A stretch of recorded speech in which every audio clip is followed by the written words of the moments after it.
Assalamualaikum warahmatullahi wabarakatuh. Perkenalkan, nama saya Elva Astri Agustin, nomor induk mahasiswa 12030300037 dari kelas Hukum Tata Negara kelas 2A, Fakultas Syariah dan Hukum Universitas Islam Negeri Sunan Gunung Jati Bandung. Di sini saya akan mereview sedikit materi untuk memenuhi tugas ujian akhir semester mata kuliah Ilmu Negara. Yang pertama saya akan membahas mengenai pertemuan 9, yaitu mengenai asal muasal negara 2. Yang pertama itu ada masa teori kekuatan. Teori kekuatan berbasis kepada pendapat bahwa kekuasaan muncul karena adanya keunggulan kekuatan seseorang yang lain. Beberapa pemikir yang pendapatnya mencerminkan teori kekuatan antara lain Oppenheimer, Otto von Guericke, Karl Marx, Harold Jelaski, dan Leon Duguid. Lalu yang selanjutnya yaitu uh, masa positivisme. Masa positivisme ialah masa masa uh, yang berpandangan bahwa asal mula sebuah negara ada dikarenakan keterdesakan sebuah masyarakat yang membutuhkan regulasi atau bingkai peraturan perundang-undangan, membutuhkan suatu hukum atau konstitusi. Maka adanya negara diharapkan mampu memberikan kontribusi dalam menertibkan masyarakat. Yang selanjutnya yaitu mengenai teori modern. Teori modern berpandangan bahwa negara ini adalah sebuah organisasi kekuasaan yang memiliki bangsa atau kumpulan masyarakat. Lalu yang selanjutnya masa abad pertengahan. Terjadinya perubahan ketatanegaraan karena kekuasaan dipegang oleh agama Kristen yang semakin berkembang sehingga para kaisar banyak yang menganut agama Kristen, maka muncullah organisasi gereja. Dan selanjutnya yaitu lenyapnya sebuah negara. Ada teori organis yang berpandangan bahwa sebuah negara akan hancur karena dua hal, yaitu adanya perang dan bencana. Lalu ada teori anarkis organis yang berpandangan bahwa sebuah negara akan hancur karena dua hal, yaitu karena adanya pemberontakan dan terorisme. Yang selanjutnya ada teori Marxisme yang berpandangan bahwa sebuah negara akan hancur karena dua hal, yaitu karena adanya pemberontakan kaum proletari dan adanya kericuhan kaum proletar dengan kaum borjuis. Yang selanjutnya yaitu teori mati tuanya negara, berpandangan bahwa sebuah negara akan hancur karena dua hal, yaitu karena usia negara dan hilangnya unsur pembentuk negara. Yang selanjutnya mengenai pertemuan 10 materi tentang tujuan dan fungsi negara 1. Fungsi dan tujuan negara 2. Terdapat beberapa teori. Yang pertama teori Lodzang yang merupakan sebuah teori yang lahir di negeri Cina, maka dinamakan A Classic of Chinese School of Law. Menurut teori ini, tujuan negara untuk mengekspos tentang keadidayaan sebuah negara. Menurut Lodzang, kebudayaan adalah merugikan bagi negara. Jika dalam suatu negara terdapat hal-hal yang seperti adat, musik, nyanyian, riwayat, kebaikan, dan lain-lain, maka takkan dapatlah lagi raja mengerahkan tenaga rakyat, dan bencana pun tak dapat lagi dihindarkan. Lalu teori Niccolo Machiavelli. Menurut teori ini, tujuan negara meliputi beberapa hal, yaitu menciptakan ketertiban, menciptakan negara sebagai negara yang adidaya atau kuat, atau dan membuat rakyat tunduk terhadap keputusan-keputusan yang dibuat oleh negara itu sendiri. Yang selanjutnya yaitu ada teori Dante Alighieri.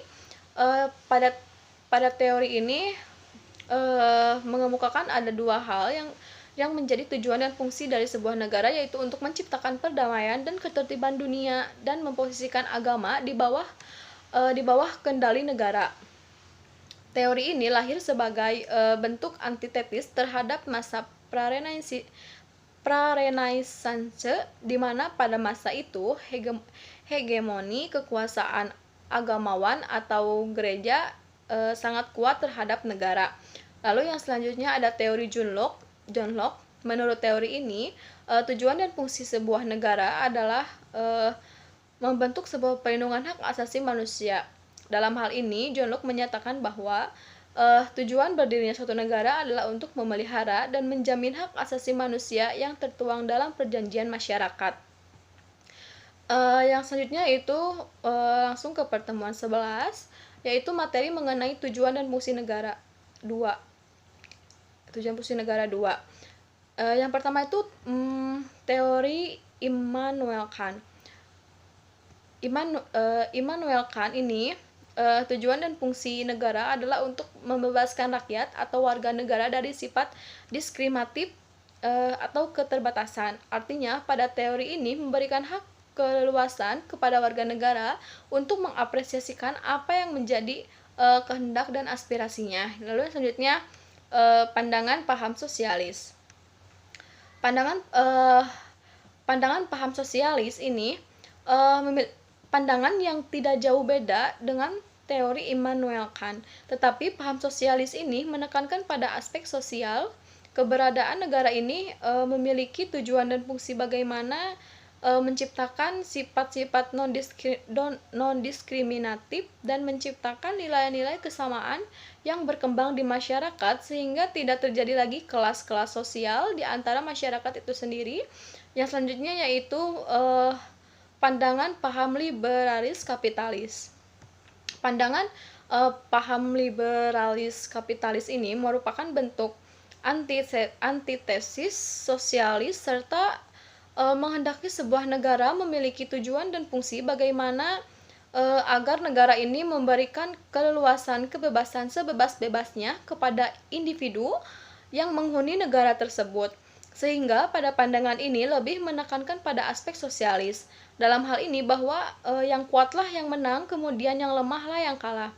Amerika Serikat merupakan salah satu negara penganut paham liberalis kapitalis, maka di Amerika individualis ini sangat kuat.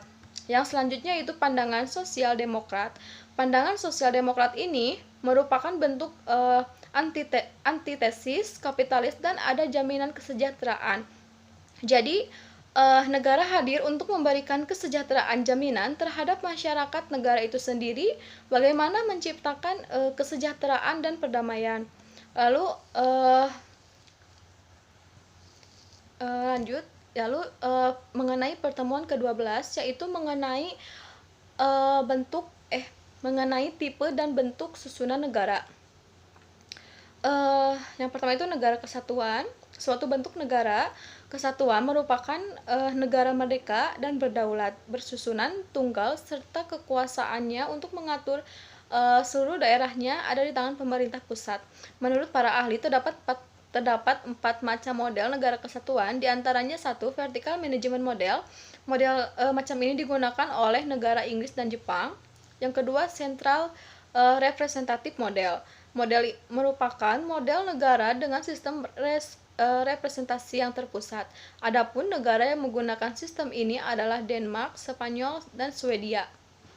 Yang selanjutnya yaitu unification model. Negara yang menerapkan dan menjalankan model ini juga ialah negara Belanda.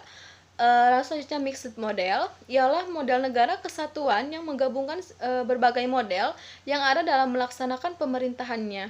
Model ini juga diterapkan oleh negara Prancis. Lalu yang selanjutnya yaitu negara serikat. Negara serikat atau yang disebut dengan negara federal yang berasal dari bahasa Latin poedus yang artinya perjanjian. Negara serikat merupakan negara yang terbentuk karena adanya perjanjian dari beberapa bangsa yang melakukan kerjasama. Adapun ciri-ciri negara serikat antara lain yaitu satu wilayah negara terbagi dari beberapa negara bagian, lalu kedaulatannya ganda dan hubungan antara pemerintah federal dengan pemerintah daerah bersifat kooperatif. Yang selanjutnya yaitu pertemuan ke-13 yang membentuk yang berjudul bentuk pemerintahan. Bentuk pemerintahan yang pertama itu ada autokrasi.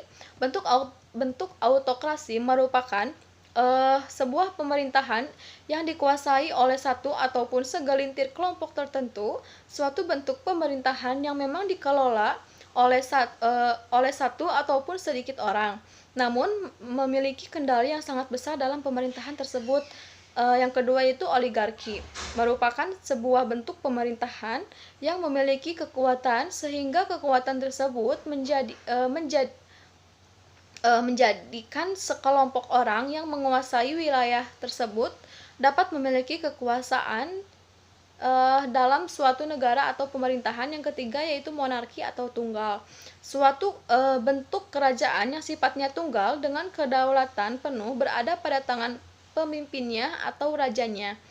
Yang selanjutnya yaitu republik, yang merupakan suatu bentuk yang mekanismenya dikendalikan dari banyaknya partisipasi atau masyarakat banyak.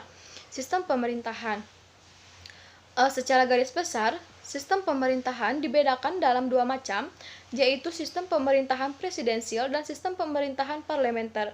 Sistem pemerintahan berkaitan dengan mekanisme yang dilakukan pemerintah dalam menjalankan tugasnya. Yang selanjutnya, sistem presidensial ini memiliki ciri-ciri. Yang pertama, kepala negara menjadi kepala pemerintahan atau eksekutif. Yang kedua, pemerintah tidak bertanggung jawab kepada parlemen atau DPR. Parlemen dan pemerintah adalah sejajar. Yang ketiga yaitu menteri-menteri diangkat dan bertanggung jawab kepada presiden. Yang keempat itu eksklusif dan legislatif sama-sama kuat. Yang kedua, parlementer. Sistem pemerintahan parlementer adalah sebuah sistem pemerintahan di mana parlemen memiliki peranan penting dalam pemerintahan. Bentuk sistem pemerintahan parlementer adalah suatu bentuk negara yang menggunakan parlemen sebagai pemegang kekuasaan tertinggi. Berikut adalah ciri-cirinya. Yang pertama itu kepala negara tidak berkedudukan sebagai kepala pemerintahan. Yang kedua, pemerintahan dijalankan oleh suatu kabinet. Yang ketiga, kedudukan eksekutif lebih rendah dari parlementer. Yang selanjutnya yaitu mengenai pertemuan ke-14, yaitu yang berjudul negara autokrasi dan negara demokrasi. Negara autokrasi atau autokrasi merupakan suatu sistem pemerintahan di mana satu orang, yaitu seorang autokrat, ia memegang semua kekuatan politik, ekonomi, sosial, dan militer. Peran autokrat ini tidak terbatas dan absolut serta tidak tunduk pada batasan hukum atau legislatif.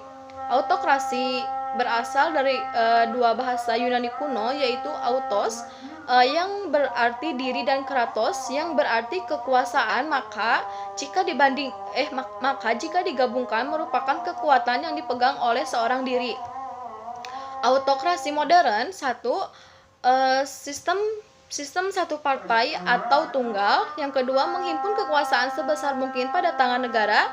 Tiga, organisme yang dianggap sebagai suatu kesatuan yang mempunyai dasar-dasar hidup serta kehidupan yang mempunyai kepentingan sendiri serta kepribadian pribadi.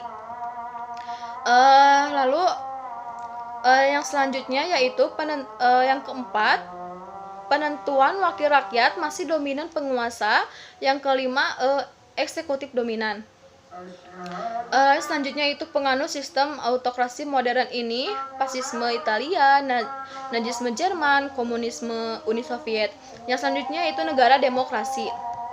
Negara demokrasi ini berbeda dengan negara autokrat yang merupakan kebalikan dari negara autokrasi juga. Jika autokrasi hanya satu orang atau tunggal yang memegang kekuasaan, maka demokrasi ini sebaliknya, yaitu semua orang punya hak untuk memegang kekuasaan dan mengendalikan kekuasaan karena yang menjadi dasar pijakan demokrasi ini adalah kedaulatan rakyat, maka kepentingan umum atau kepentingan masyarakat yang diutamakan. Yang selanjutnya itu demokrasi modern. Satu, sistem multipartai. Yang kedua, penyelenggaraan kekuasaan rakyat. Yang ketiga, kumpulan atau kesatuan dari individu. Empat, rakyat memiliki kendali penentu wakil penuh. Yang kelima, undang-undang dominan. Lalu yang selanjutnya pertemuan terakhir pertemuan 15. Pertemuan ini membahas mengenai teori pembagian kekuasaan dan teori lembaga-lembaga negara. 1. Pelaksanaan pembatasan kekuasaan. Menurut Maurice Duverger, adanya 3 metode dalam pembatasan kekuasaan yang dimiliki oleh penguasa sebuah negara tersebut. 1. Secara langsung, yaitu pemilihan para penguasa, masyarakat yang menentukan siapa yang menjadi penguasa, maka disitulah bisa dilakukan pemilihan memilih yang memiliki kekuasaan dan berhak diberikan kekuasaan atau tidak, pembagian kekuasaan dan kontrol yurisdiksional. Lalu menambah atau memperkuat kekuasaan pihak yang diperintah. Lalu pengendalian kelaliman pihak penguasa dari masyarakat. Yang selanjutnya yaitu trias politika atau pembagian kekuasaan. Yang pertama ada Prancis pada abad di sana ada fungsi diplomatis, fungsi defense, fungsi finance, fungsi justice dan fungsi polis. Lalu John Locke pada tahun 1632 sampai 1704 yaitu ada fungsi legislatif, fungsi eksekutif dan fungsi federatif. Lalu yang selanjutnya Montesquieu pada tahun 1748 ada legislatif, eksekutif dan yudikatif. Yang selanjutnya eksekutif meliputi kekuasaan membuat undang-undang dalam peristilahan sering disebut rule-making function. Lalu yang selanjutnya yaitu ada legislatif yang meliputi kekuasaan melaksanakan undang-undang. Yang terakhir yaitu yudikatif yang meliputi kekuasaan mengadili atas pelanggaran undang-undang. Mungkin cukup sekian dari saya. Mohon maaf apabila terdapat banyak kesalahan dan kekeliruan. Saya pun masih belajar. Terima kasih. Wassalamualaikum warahmatullahi wabarakatuh.